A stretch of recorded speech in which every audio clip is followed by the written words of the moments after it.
Bonsoir à tous, bienvenue dans ce dernier journal de l'année dont voici les titres.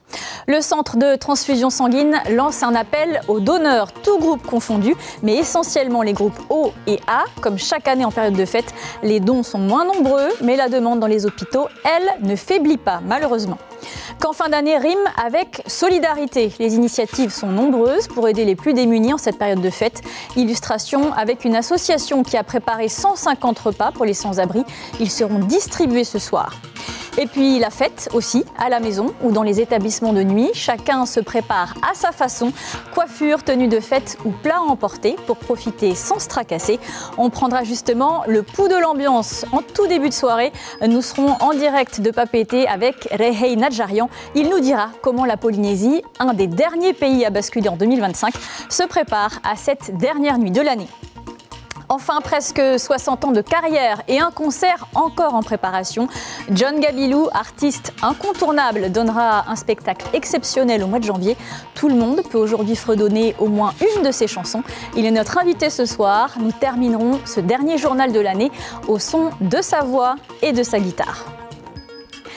Cette période de fête est donc toujours synonyme de flux tendu pour le centre de transfusion sanguine. Les donneurs sont moins nombreux, mais les hôpitaux ont toujours les mêmes besoins, voire davantage. Les petits héros de l'aiguille sont donc appelés à se mobiliser pour donner leur sang ou leur plaquette afin de répondre aux besoins des patients. Thomas Terite-Poroarei, Théophane Teritua et Hubert Liao. En vérifiant les stocks, Xavier Chamiard constate en période de fête, ce n'est pas nouveau, qu'il y a une baisse évidente des réserves. La Polynésie est autonome en matière d'approvisionnement en produits sanguins. Ça rassure, mais il faut tout de même en appeler à la générosité des donneurs potentiels. On a eu beaucoup de demandes de produits en fin d'année et on a eu moins de personnes qui se sont présentées, moins de donneurs. Et donc on a besoin des donneurs actuellement puisque notre stock est descendu en dessous de 200 concentrés globules rouges. Il y a beaucoup de transfusions, à la fois pour les femmes enceintes qui ont des hémorragies à l'accouchement, les personnes qui ont des accidents de la route, les patients qui ont des chimiothérapies, des chirurgies qui sont hémorragiques. Donc on a besoin de sang tous les jours à l'hôpital. Ce matin, quelques premiers donneurs ont répondu à l'appel. Ce sont souvent les mêmes, bien informés des précautions à prendre. Juste avant le prélèvement, pas d'alcool, pas de cigarettes, pas d'estomac vide. Quand je suis revenue la deuxième fois, l'infirmière m'a informé que mon sang a servi. Et ça m'a réconfortée dans mon don. Du coup, je me suis dit, si je peux le faire, je vais le faire et je vais le donner. Je donne assez régulièrement quand je peux. Donc voilà. À raison de combien par... Là, la dernière fois, c'était en mars, mais après, généralement, c'est peut-être tous les 6 mois, peut-être. Le médecin seul décide de la quantité de sang en fonction de l'entretien avec le donneur, jusqu'à 480 ml par poche. Quant au motif de non-prélèvement... Tu t'es fait un tatouage ou un piercing? Est-ce que tu as changé de partenaire dernièrement? Voilà, tout un tas de questions. Est-ce que ta tension est haute? Est-ce que tu as été hospitalisé? Est-ce que tu as eu de la chirurgie? Le CTS reçoit de lundi à vendredi entre 7h et 15h, à partir de 18 ans jusqu'à 70 ans. Les contrôles routiers s'intensifient pour ces fêtes de fin d'année. Hier soir, déjà plusieurs points se sont déployés aux entrées de la ville de Papeete. Près de 500 véhicules ont été arrêtés et une cinquantaine d'infractions relevées. Les contrôles se poursuivent et ce sera tolérance zéro pour l'alcool, les stupéfiants, le non-respect du code de la route et l'absence d'équipement de sécurité. En outre, les stupéfiants relevés lors de l'opération hier soir ont été saisis. On écoute quelques réactions de conducteurs recueillies par Mélissa Chong et Dylan Fels hier soir. On nous a interpellés pour un petit... avec une pipette et tout, c'est tout. Qu'est-ce que vous risquez quand vous êtes interpellé avec une pipette? Avec une amende, mais ça va, ça c'est juste un rappel. C'est mieux de faire des contrôles, parce qu'en ce moment, tout ce qui se passe... Qu'est-ce qui se passe justement? Il y a trop de drogues qui passent, qui arrivent sur le territoire. Et pour les fêtes, le fait qu'on renforce les... Ouais, c'est mieux. Il y a trop d'accidents aussi sur les routes. Un mot de justice, le vice-procureur a fait un point cet après-midi après la saisie de plus de 520 kilos de cocaïne sur un chalutier sud-américain la semaine dernière dans les eaux polynésiennes. Les 14 suspects de nationalité équatorienne et colombienne sont mis en examen pour trafic de stupéfiants et association de malfaiteurs. En garde à vue, ils ont donné des explications invraisemblables et contradictoires selon les mots du vice-procureur. Le magistrat instructeur demande leur placement en détention provisoire. Ils encourent jusqu'à 10 ans de prison. La drogue était destinée au marché australien. Les précisions du vice-procureur Jan Osner au micro de Heyali Tayata et Dylan Fels. Ils ont été déférés au parquet ce mardi 31 décembre 2024 en vue de l'ouverture d'une procédure d'instruction. En effet, à l'issue de 3 jours de garde à vue, il apparaît indispensable d'exploiter les matériels saisis à bord et de confronter les mis en cause qui ont livré chacun des versions contradictoires. Le magistrat instructeur a procédé à la mise en examen des 14 marins. Conformément aux réquisitions du parquet, il a demandé au juge des libertés et de la détention de les placer en détention provisoire. Les débats devant le JLD sont actuellement en cours. Le juge d'instruction et les enquêteurs de l'antenne OFAS de Papeete vont s'attacher à identifier et déterminer le rôle des personnes intéressées directement ou indirectement à ce trafic international de stupéfiants. Le pasteur Nelson Hioé a été inhumé ce matin au cimetière de l'Uranie. L'homme officiait depuis peu à la paroisse de Taunoa. Il s'est noyé la semaine dernière à la plage de Lafayette à Aroué. Ses proches et des fidèles étaient nombreux à lui rendre un dernier hommage. Image signée Hubert Liao. En cette période de fête, de nombreuses associations ou des initiatives individuelles pensent aux plus démunis. C'est le cas du Centre international d'évangélisation. Ce soir, une dizaine de membres sillonnent les rues de Papeete afin de distribuer 150 repas chauds et un peu d'humanité aux sans-abri. Reheina Jarian, Dylan Fels. Donc là, je vais te montrer comment faire ça. C'est un plat bien connu des familles polynésiennes. Des lentilles accompagnées de saucisses. Dès 9h du matin, Marianne est déjà en cuisine. Tout doit être prêt pour ce soir. Déjà, venir en aide aux personnes qui sont en difficulté, c'est une de nos priorités aussi. Voilà. Et aussi avec l'association, l'Église CIE mondiale, tous les mois de décembre, c'est le mois de la compassion. Pour mener à bien ce projet, Marianne peut compter sur l'aide des membres de l'association et chacun met la main à la pâte. Ça me touche beaucoup. Et parce que aussi, parce que le lait, on a vécu pareillement. Mais grâce à Dieu, il nous a donné des parents aussi qui nous ont beaucoup intégré la parole de Dieu.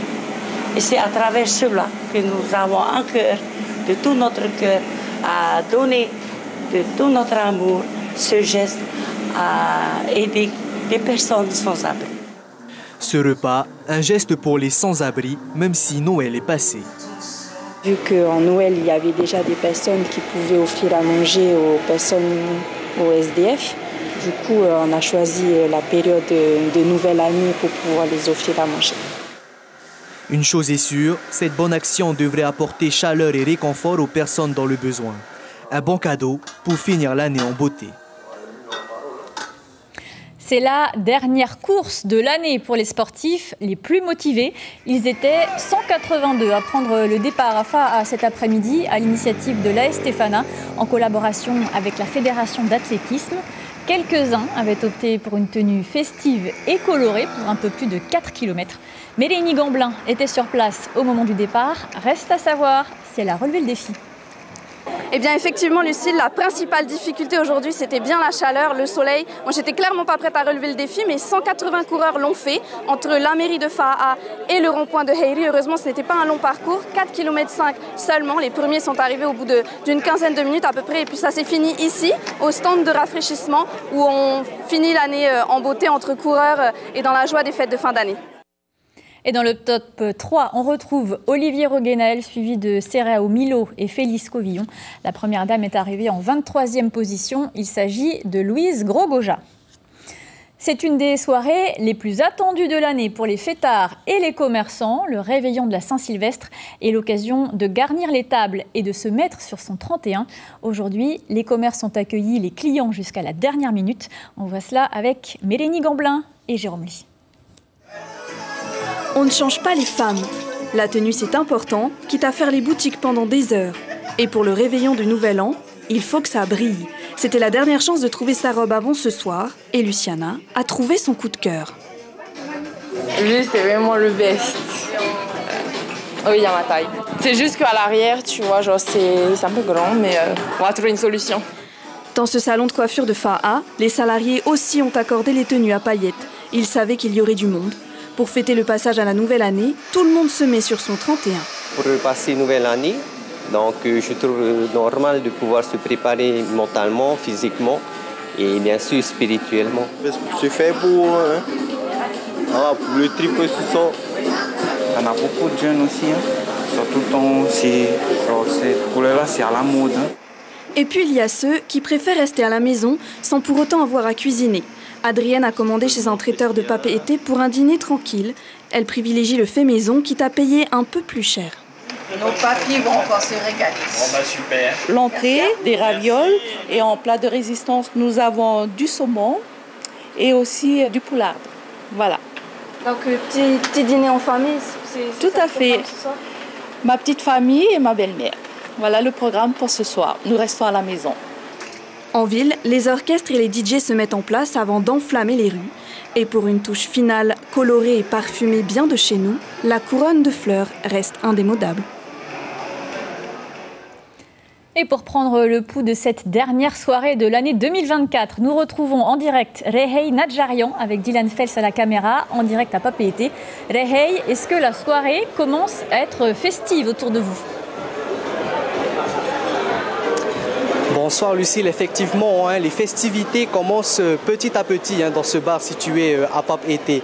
Comme vous pouvez le voir juste derrière moi, quelques places sont encore disponibles et pour cause, il est 7 heures passées. La plupart des fêtards sont en train de se préparer pour se mettre donc sur leur 31. En tout cas, faire la fête, c'est bien, mais la vigilance est de mise ce soir sur les routes. Boire ou conduire, il faut choisir, à savoir qu'une quarantaine de contrôles routiers seront mis en place sur Tahiti. Objectif, éviter tout comportement à risque afin d'entamer cette nouvelle année sans drame. En tout cas, l'ambiance sur place, eh bien, j'ai pu rencontrer quelques personnes qui m'ont assuré que c'est un moment unique, un moment donc pour passer cette dernière soirée de l'année en famille ou en amis. Pour finir, eh bien, je voudrais vous remercier d'avoir passé cette année à nos côtés. Je vous souhaite une bonne année en avance. À l'année prochaine. Et un air de fête et de musique surtout avec Gabilou, 80 ans et Bon Pied Bon Oeil. Un nouveau concert prévu au mois de janvier. Référence de la musique locale, Gabilou n'arrête pas d'écrire ni de chanter au fil des années. Et il nous fait l'honneur d'être sur ce plateau ce soir. John Gabilou, bonsoir. Bonsoir.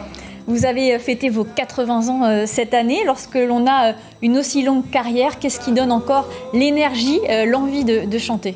Mais c'est l'amour de la chanson, l'amour de la musique, l'amour de ce que je fais. Et je sais qu'en travaillant bien, en réfléchissant bien, en choisissant bien mes nouvelles chansons, les gens, ils apprécient. Qu'est-ce qui vous inspire justement ? Ben, c'est un regard, c'est un truc, c'est quelque chose. Dernièrement, j'étais à Bora, j'ai composé une chanson pour un mariage. Et donc, voilà, il y avait tous les éléments là. C'était facile. Quand on a envie, on peut. Vous avez aussi une hygiène de vie assez stricte. Quand il faut prendre soin de soi, soin de sa voix, ça passe par quoi ? Ah ben, le matin, c'est la papaye. Hein. Je ne vais pas tout détailler, mais c'est secret. Beaucoup de fruits. Beaucoup de fruits. Comme un sportif, un petit peu ? Un peu de sport à Vairao. Et dans mon farabou, avec mes élastiques, j'ai plein de trucs à faire. Je fais beaucoup de choses. C'est surtout le mental qui est important. Et entretenir la voix aussi. Entretenir la voix, mais il faut chanter souvent. Et la préserver en même temps ? Ouais, d'où le nombre de répétitions que je fais avec mes musiciens, que je remercie d'ailleurs. Donc, voilà, pour la préparation de ce gala, je travaille depuis 2 mois, 3 mois avec mes musiciens, faire le choix des chansons, le choix des artistes qui vont chanter avec moi. les choix des musiciens. Voilà, il y a Moyata aussi et son école de danse, tu vois. Alors justement, le 24 janvier, vous serez donc en concert à la Maison de la Culture pour le show Gabilou Forever. À quoi le public peut-il s'attendre? Le public, c'est un peu un spectacle de belles chansons que je pense, moi, choisir, parce que tout le monde me demande, tu peux pas chanter ça dans ce spectacle. Donc des classiques? On peut pas tout faire. Des classiques et des nouveautés? Il y a une nouveauté que j'ai écrite l'année dernière. Donc, la nouveauté, c'est pour montrer aux gens qu'on est encore là. Parce que quand je vais dans la ville de pauvreté, les gens me disent, tu chantes toujours parce qu'on ne m'entend pas. Mais je fais exprès de disparaître. Pour qu'on m'oublie un peu. Comme ça, quand tu reviens, c'est tout chaud. Mais le public pourra chanter s'il y a des classiques. Oui. Ça va être... ce sont des chansons qu'ils connaissent bien. Après une carrière aussi riche, que pouvons-nous vous souhaiter de plus pour 2025, Gabilou? Moi, ce que je voulais souhaiter aux gens, c'est d'abord, premièrement, de faire une prière pour l'année 2025, pour le pays, pour demander là-haut la bénédiction pour que le pays soit bien. Ensuite, je voudrais dire aux gens beaucoup d'amour, beaucoup de paix dans vos foyers. Voilà, c'est simple. Merci John Gabilou d'avoir été avec nous pour ce dernier journal de l'année. On vous entendra chanter à la fin de ce journal avec Moyata. Merci. Le feu d'artifice grandiose dans la baie de Sydney en Australie. 9 tonnes d'explosifs, mais aussi des drones et des artistes ont enflammé la ville, ne faillissant pas à sa réputation de capitale du Nouvel An. En raison du décalage horaire, les Australiens sont parmi les premiers à passer en 2025. On voit cela avec nos confrères de France 2. Et fidèle à sa tradition, la baie de Sydney s'embrase alors sous un déluge de feux d'artifice. Ambiance plus feutrée.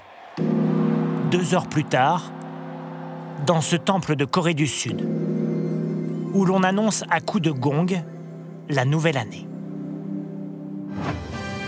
À Hong Kong, l'Asie débute avec ferveur et le sourire aux lèvres, l'année 2025. Il y avait pourtant une autre solution pour célébrer en avant-première la nouvelle année. Déménager à Wallis et Futuna, territoire français du Pacifique et l'une des toutes premières régions de la planète où l'on s'est embrassé pour la nouvelle année. Avant de refermer cette édition, je vous en rappelle l'un des principaux titres, c'est bien sûr les préparatifs pour ce réveillon de la Saint-Sylvestre. Solidarité pour les plus démunis avec la préparation et la distribution de repas chauds ce soir. Et bien sûr, le rush de dernière minute chez les commerçants pour les tenues, la coiffure ou les bons petits plats. Une quarantaine de contrôles routiers sont en place sur Tahiti et Moorea cette nuit. Celui qui conduit, c'est celui qui ne boit pas ce soir, comme les autres soirs d'ailleurs. À suivre, après les vœux du président de la République et du haut-commissaire de la musique avec le concert Millésime Rock au crépuscule de 2024. Je vous adresse tous mes vœux de bonheur pour la nouvelle année, avec une pensée particulière pour ceux qui sont seuls ce soir, en prison, à l'hôpital ou à la maison. Puisse 2025 être la feuille blanche sur laquelle écrire vos projets et vos renouveaux. Demain soir, vous retrouverez Vito Tapo et Ayata Tarahu à cette même place. On termine cette année en musique avec Gabilou et Moyata. Très belle soirée. Prenez soin de vous. When no one else can understand me, when everything I do is wrong, you give me hope and consolation. You give me strength to carry on, and then you're always there to lend a hand on everything I do. That's the wonder of you.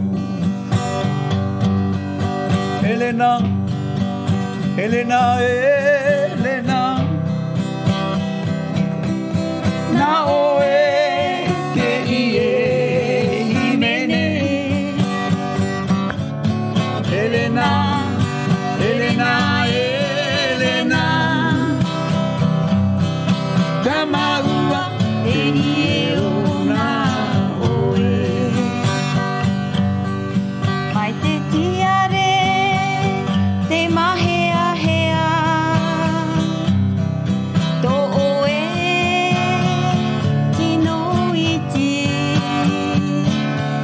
wa parau hiama.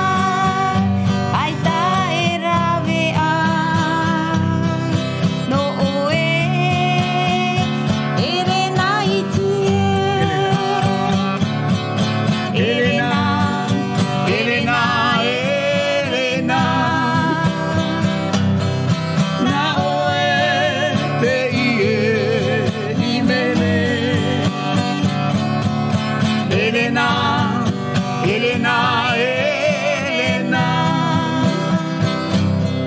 Kamaua te ona oe. Kamaua te ona oe.